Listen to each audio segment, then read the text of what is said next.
नेपालको युनिभर्सिटी छ भने चाहिँ वर्किङको लागि इलिजिबल भयो। मेन कम्पनीमा जानुहुन्छ, इन्टरभ्यू दिनुहुन्छ, त्यसपछि इन्टरभ्यू पास हुनुभयो भने चाहिँ तपाईँले एउटा डकुमेन्ट दिन्छ, त्यसलाई नाइते भनिन्छ। तपाईँको काम, तपाईँले पढेको विषय, तपाईँले काम गर्न चाहेको खाइसा, त्यो खाइसाले मागेको मान्छे सबैको विवरण लेखेको हुन्छ, त्यसलाई नै फुल डिस्क्राइब गरेको एउटा पेपरलाई नै नाइयो भनिन्छ। Hello and welcome to another episode of Nepal vlog. So आज चाहिँ म एउटा कमेन्टमा आधार रहेर यो कुरा गर्दैछु। मेरो भिडियोमा एउटा कमेन्ट आएको थियो। त्यो कमेन्टमा चाहिँ जापान आइसकेपछि ब्याचलर गरेको व्यक्तिले जापानको स्कुलमा नियोङ्गो गएको अथवा जापानिज भाषा पढ्दा पढ्दै वर्किङमा चेन्ज गर्नु पाउँछ कि पाउँदैन भन्ने एउटा कमेन्ट आएको थियो। सो त्यही कमेन्टलाई आधार मान्दै आजको चाहिँ यो भिडियो स्टार्ट गर्न चाहन्छु। र तत्कालै हालचाल मेरो एउटा साथीले चाहिँ नियोङ्गो गएको पढ्दा पढ्दै नै वर्किङमा चेन्ज गर्नुभएको छ र आज चाहिँ उहाँसँग केही क्वेसन सोध्दै होइन, उसले कसरी गर्यो, डकुमेन्टहरू के चाहियो होइन, नियोङ्गो गएको पढ्दा पढ्दै चाहिँ के गाह्रो हुन्छ कि हुँदैन पछिको भन्ने विषयमा अन्तर्गत रहेर कुरा गर्न चाहन्छु। सो अहिले चाहिँ म काममा पनि जाँदा जाँदै चाहिँ एकछिन सबैलाई तपाईँहरूलाई हेल्पफुल होस् भनेर चाहिँ यो भिडियो बनाउन आँटिरहेको छु। सो लेट्स गो बाहिर, उहाँसँग कुराहरू के छ अनि लास्टमा फाइनल कन्क्लुजन मिल्छ मिल्दैन यो भिडियोको अन्तिममा भन्नेछौँ। सो अन्तिमसम्म हेरेर साथ दिनु होला र भिडियोलाई लाइक सेयर गरिदिनु होला। तपाईँको फ्यामिली फ्रेन्ड्सहरूलाई पनि ब्याचलर्स गरेर अथवा जापान आउँदै हुनुहुन्छ भने यो हेल्पफुल हुनसक्छ। सो सब्सक्राइब गर्न पनि नबिर्सिनु होला है त। So let's go. केटाहरू चाहिँ आइपुगिसकेको छ। ए हो एकजना टक्क ठिक छ यार। हो यहाँ रह पुरै अब अर्को एकजना वर्किङ लाउने। ए के छ यार, केटाहरूको पारै छुट्टै भइसक्यो नि यार। सासीपुरी रहेछ नि है। सो हामी चाहिँ भेटिसकेका छौँ होइन, अनि अलिकति पर पार्कमा गएर चाहिँ कुरा गर्ने प्लान छ हाम्रो। So stay tune with us. अब चाहिँ हामी टक्क बाइक साइक स्टार्ट गरेर होइन, यस्तो जापानको बाइक चाहिँ सबैको पुरै खतरा गेरवाला होइन बुझ्छ। ल लेट्स गो केटाहरू, जाउँ जाउँ जाउँ।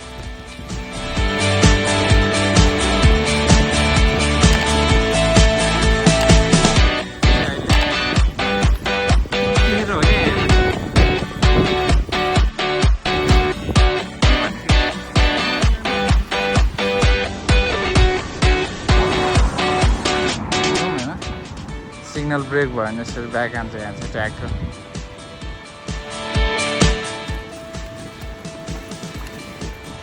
फाइनल्ली हामी चाहिँ सदाबार हाम्रो पार्कमा पुगिसकेका छौँ। यो चाहिँ पार्कको इन्ट्रान्स, वेल मेन्टेन्ड पार्क छ यहाँ चाहिँ।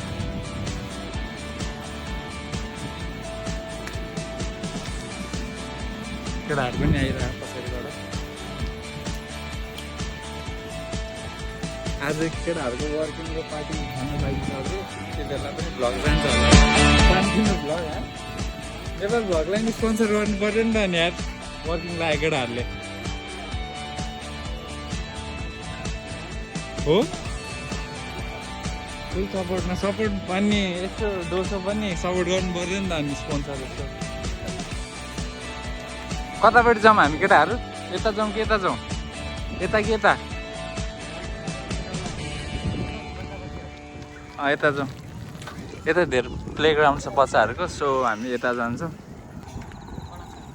ओ बवाल छ होइन यहाँ चाहिँ। हामी साइकल यहाँ पार्क गर्छौँ। हामी साइकल पार्क गरेर चाहिँ यहाँनिर। सो हामी चाहिँ रेगुलर बस्ने पार्कमा आइसकेका छौँ। यहाँ छ बान्या वर्किङ लाएर बसेको, अनि यता छ फेरि भट्टराई सुमन वर्किङ लाएर बसिसकेका छ। उमेर त गोजाइमास है बान्या उमेर त। र आज चाहिँ हामी जापानमा वर्किङ कसरी लगाउने र को चाहिँ इलिजिबल छ जापानमा वर्किङ लगाउनलाई होइन, अनि नियोङ्गो गएको पढ्दा पढ्दै वर्किङ लगाउन सक्छ कि सक्दैन भन्ने चाहिँ आज एकदम चाहिँ पुरै फाइनल होइन, एकदम क्लियरिफाई गर्नेछौँ यो भिडियोमा चाहिँ। सो अन्तिमसम्म हेरेर साथ दिनु होला है त।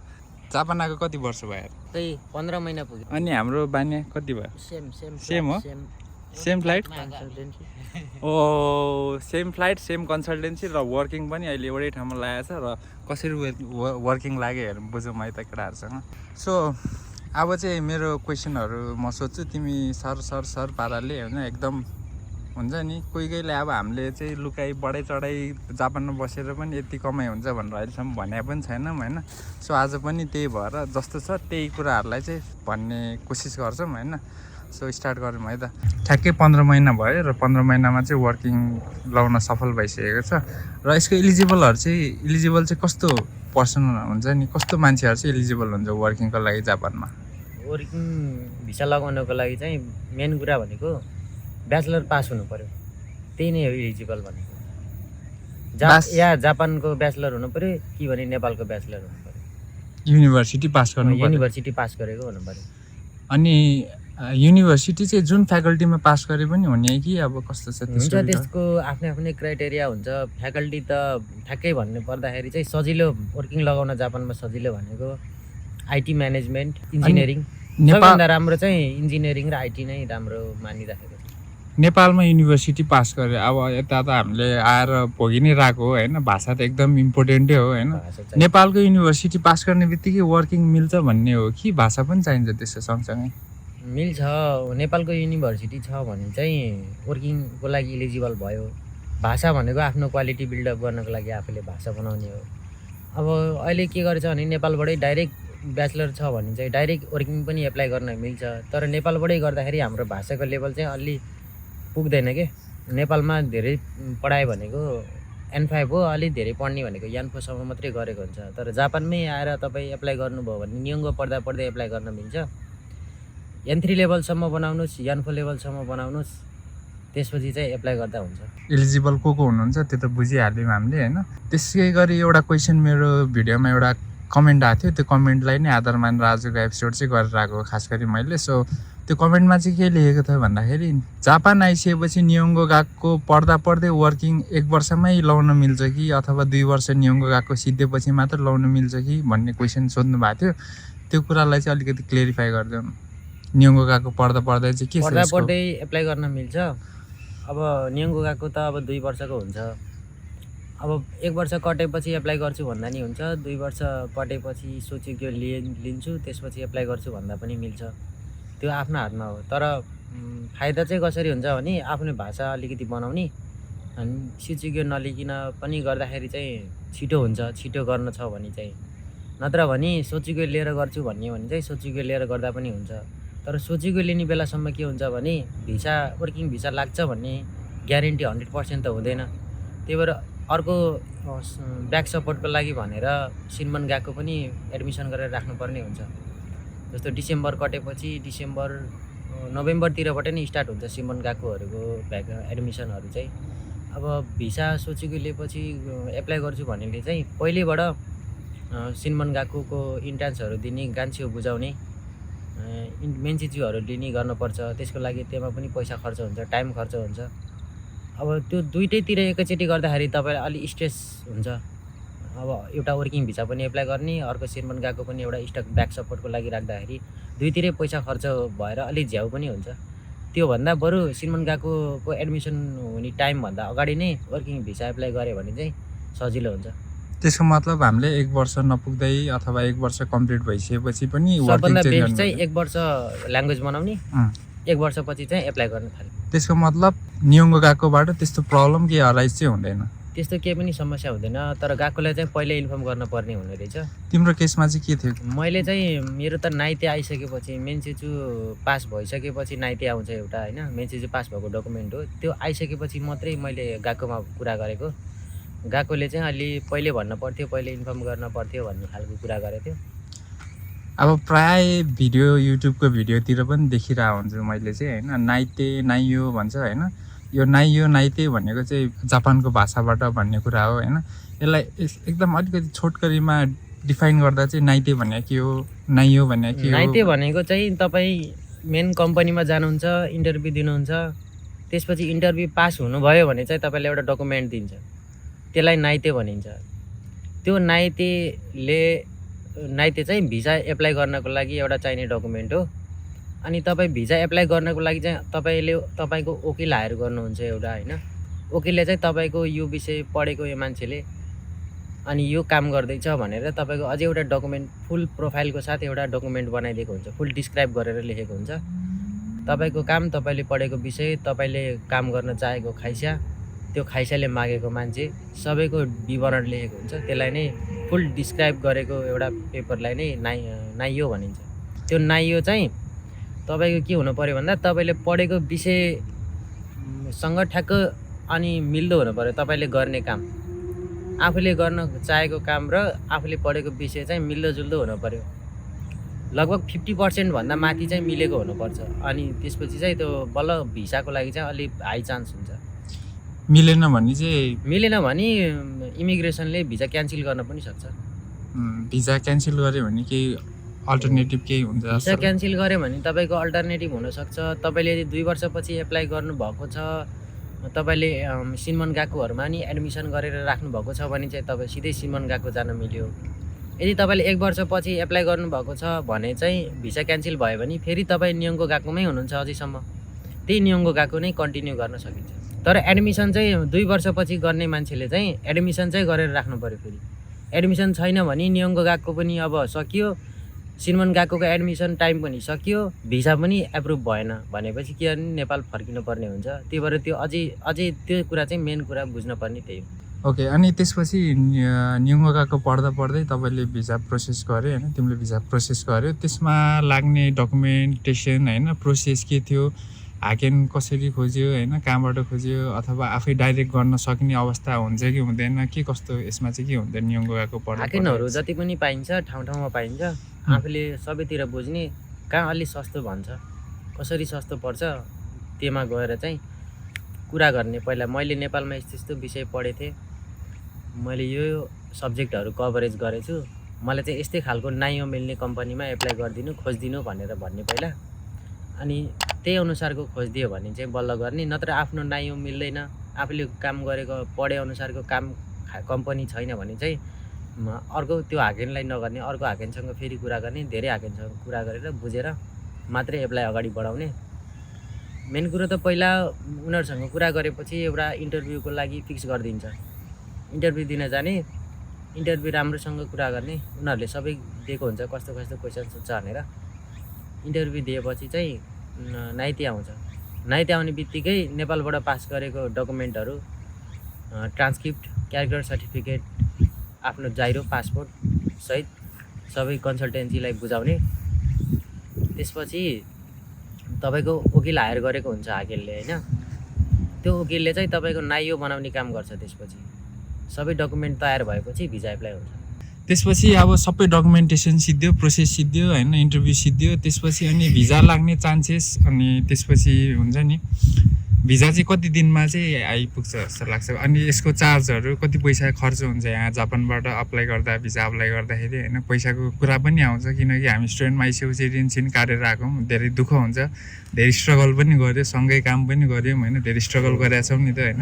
यो कुराहरू त पैसामा पनि त म्याटर हुन्छ नि त, कति पैसा खर्च भयो तिम्रो होइन? अनि पैसा हाकेन अनुसार फरक भन्ने रहेछन्। मैले जापान आएको 6 महिना बितेपछि मैले फोन घुमाउनु सुरु गरेको होइन। टोकियो, नागोया, ओसाकादेखि लिएर फुकुओकाभरि सबै हाकेनहरू कहाँ छ सबै हाकेनहरू बुझेर फोन गर्ने। बुझ्दै गर्दाखेरि चाहिँ धेरै जस्तोले 25 मान 30 मानदेखि लिएर 20 मानसम्म पनि भनिरहेको थिएँ। 20 मान भन्नाले नेपाली 20 मान भनेको नेपाली 2 लाख रुपियाँ पऱ्यो, 30 मान भनेको 3 लाख रुपियाँ पऱ्यो। अनि महँगो नै छ, धेरै नै महँगो भनिरहेको रहेछ। अनि हामीले चाहिँ हामीसँगै काम गर्ने एउटा खाइसामा एकजना सेन्पाई हुनुहुन्थ्यो। अनि उहाँ सेन्पाईलेसँग कुरा गर्दा चाहिँ 11 मानमा हामीले वर्किङ लगाएको कुरा गरेको थिएँ। त्यसपछि त्यही खाइसामा फोन गरेर बुझ्दाखेरि हामीले पनि रेन्डमली त्यो नम्बर भेटेर फोन गरेको, 11 मानमा गरिदिन्छु भन्ने कुरा गरेँ। त्यो त अनि अहिलेसम्म बुझ्यो भन्दा सस्तो नै पऱ्यो। फुकुओका वर्किङ भिजा भन्ने छ, हाकातामा छ अफिस, 11 मानमा गरिदिने रहेछ, एकदमै सस्तो छ। मैले चाहिँ त्यहीँबाट गरेको। अनि प्रोसेस गरिसकेपछि भिजा चाहिँ कति हप्ता? भिजा तपाईँको के हुन्छ भने मेन तपाईँ वकिलले भिजा तयार गरिसकेपछि भिजा एप्लाई गर्नुहुन्छ। अनलाइन एप्लाई गर्न नि मिल्छ, फिजिकल त्यहीँ गएर एप्लाई गर्न नि मिल्छ। तर हामीले वकिल हायर गरिसकेपछि वकिलले नै गएर एप्लाई गरिदिने हो। हाम्रो अनलाइन एप्लाई गर्दा थियो। वकिल चाहिँ टोकियोमा छ, यहाँ छँदै पनि छैन, वकिललाई देखेको पनि छैन। टोकियोबाट उसले आफै उहीँबाट डकुमेन्ट तयारी गरिदिएर अनलाइन एप्लाई गरिदिएको। मेनली भिजा एप्लाई गरिसकेपछि तपाईँको 2 हप्तादेखि 1 महिना 2 महिनासम्म पनि लाग्न सक्छ। तर हाम्रो चाहिँ एकदम लकिली भन्नुपर्छ 1 हप्तामा भिजा आएको थियो। कति वर्षको भिजा बोकिरहनु भएको छ? भिजा अहिले 1 वर्षको छ। 2 वर्षको 2 वर्षको भन्दा पनि 3 वर्षको पनि आउने रहेछ, 5 वर्षको पनि आउने रहेछ। सबैभन्दा धेरै म्याक्सिमम चाहिँ 1 वर्षको आउँछ। ओके, सो अब लास्टमा जाँदै चाहिँ होइन, अब म पनि जापान जान्छु, जापान गएर वर्किङ गरेर चाहिँ हुन्छ नि, वर्किङ भिजामा कन्भर्ट गरेर चाहिँ जापानमा काम गर्छु भन्ने सम्पूर्ण नेपालीवासीहरूलाई चाहिँ केही एउटा हुन्छ नि त, यसरी आउँदा ठिक होला होइन, यसो गर्दा चाहिँ ठिक होला भन्ने केही छ एउटा भनौँ न एडभाइस जस्तो, सजेसन? जापान आउँदै हुनुहुन्छ भने सबै कुरा बुझेर नै आउनुभएको होला, बुझ्नुभयो होला।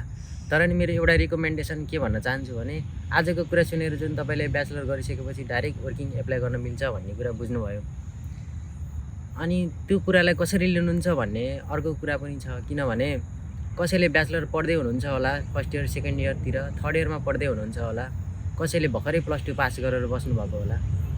मेन कुरो के छ भने तपाईँले यदि सेकेन्ड इयर थर्ड इयर पढ्दै हुनुहुन्छ भने चाहिँ नछोड्नुहोस्, तपाईँ फुल ब्याचलर पास गरेर आउनुहोस्, त्यो तपाईँलाई सर्टकट हुन्छ। तर तपाईँ +2 पास गर्नुभएको छ भने मैले नेपालमै ब्याचलर गर्छु, ब्याचलर पछि पनि एप्लाई गर्न मिल्ने रहेछ वर्किङमा डाइरेक्टमा भनेर सोच्नुहुन्छ भने तपाईँले के गर्नुहोस्, ब्याचलर नेपालमा नगर्नुहोस्, +2 पछि चाहिँ तपाईँले डाइरेक्ट जापान आउँदा हुन्छ। किनभने जापानमा आएर पनि तपाईँले 4 वर्ष स्पेन्ड गर्नुभयो भने राम्रो भाषाको लेभल बन्छ, काम जान्नुहुन्छ होइन, माहौल जान्नुहुन्छ, सजिलो हुन्छ। नेपालमै 4 वर्ष फेरि नेपालमा पढेर फेरि डाइरेक्ट वर्किङ एप्लाई गर्नुभन्दा +2 गरेको मान्छेले जापानमै आएर त्यही 4 वर्ष जापानमै स्पेन्ड गर्नुभयो भने तपाईँले धेरै कुरा जानिसकेको हुनुहुन्छ, काम पनि राम्रो पाउनुहुन्छ, सिनमन पनि सकिए हुनुहुन्छ त्यति बेलासम्म। त्यो गर्दा बेटर हुन्छ। जसले थर्ड इयर सेकेन्ड इयर पढ्दै हुनुहुन्छ नेपालमा ब्याचलर, उहाँले चाहिँ कम्प्लिट गरेर आउँदा बेटर हुन्छ, छिटो हुन्छ भन्ने कुरा हो। त्यसो भए अब ब्याचलर रनिङ गरेर ब्याचलर सिधै सक्ने मान्छेहरूले चाहिँ ब्याचलर सकेर आउँदा चाहिँ राम्रो हुन्छ। रनिङमा हुनुहुन्छ भने सकेर आउनुहोस्, भर्खर +2 सक्नु भएको छ भने जापानमै आएर त्यही 4 वर्ष स्पेन्ड गर्नुहोस्, यहीँ राम्रो हुन्छ भन्न चाहन्छु। आजको लागि धेरै धेरै धन्यवाद। हामीले चाहिँ धेरै कुराहरू सिक्यौँ होइन। सो बान्याजी के छ यार? बान्या के छ हालखबर? ठिकै छ यार। तिम्रो केही छ अरूलाई? दुःख गरियो, अहिले चाहिँ बिदा छ, 1 महिनादेखि बसिरहेको छ रुममा। वर्किङ लगाएपछि कस्तो फिल भइरह? वर्किङ लगाएदेखि ठिकै फिल भइरहेछ अहिलेसम्म। अब यो स्टुडेन्टको फी तिर्दा हैरान भएर तिर्न पर्दैन भनेर ठिकै लागिरहेको। खतरा गामबाते गऱ्यौँ होइन, 1.5 वर्ष गामबाते गऱ्यौँ। नेपालमा जुन गामबाते गर्छु भन्ने जुन सोचाइ हुन्छ नि, यहाँ आएपछि त्यो चेन्ज हुन्छ। यहाँको गामबाते गर्नुको लेभल र नेपालको सोचाइको लेभल धेरै फरक हुने रहेछ। केही छ भन्नु जापान आउने मान्छेहरूलाई? आउने मान्छेहरूलाई अब त्यही छ, आउने बित्तिकै पैसा तिर्छु होइन, लगाएको पैसा उठाउँछु भन्नलाई एकदमै गाह्रो छ। अब बिस्तारै गर्दै जान्छु, हुँदै जान्छ भन्ने सोचले आउनुहुन्छ भने राम्रो छ, नेपालभन्दा राम्रो छ, म त्यही भन्न चाहन्छु। केटाहरूको टाइमको लागि एकदम धेरै धेरै धन्यवाद होइन। सो आजको लगभग हामीले यो वर्किङ सम्बन्धी सबै कुराहरू चाहिँ डिटेलमा सम्झायौँ जस्तो लाग्छ आजको यो भिडियो मार्फत चाहिँ। यदि तपाईँहरूले अझै पनि बुझ्न चाहनुहुन्छ र जापानको बारेमा, वर्किङ अथवा यहाँको स्टुडेन्ट लाइफ बारेमा केही जिज्ञासा, केही क्वेसनहरू छ भने चाहिँ तल कमेन्ट सेक्सनमा पनि कमेन्ट गरिदिनु हुन चाहिँ एकदम हार्दिक अनुरोध गर्दछु होइन। हामी पनि आउँदाखेरि केही नबुझिआएको थियौँ, अलिकति दुःख पाएको थियो, त्यही भएर हामी जस्तो अझै जापान आउने मान्छेहरूको लागि चाहिँ प्रेरणा होस् अथवा उनीहरू प्रेरित होस् भनेर चाहिँ यो हाम्रो आइडी राखिदिन्छु तल। केही सोध्नु छ भने चाहिँ उहाँहरूको आइडी म तल डिस्क्रिप्सन लिङ्कमा राखिदिन्छु, उहाँसँग डाइरेक्ट कुरा गर्न सक्नुहुन्छ अथवा तल कमेन्टमा पनि कमेन्ट गर्न सक्नुहुन्छ। र अन्तिमसम्म हेरेर साथ दिनुभएकोमा धेरै धेरै धन्यवाद। नेपाल भ्लगलाई यसरी नै माया गर्दै गर्नु होला, सब्सक्राइब गरिदिनु होला। धन्यवाद। Keep watching Nepal vlog.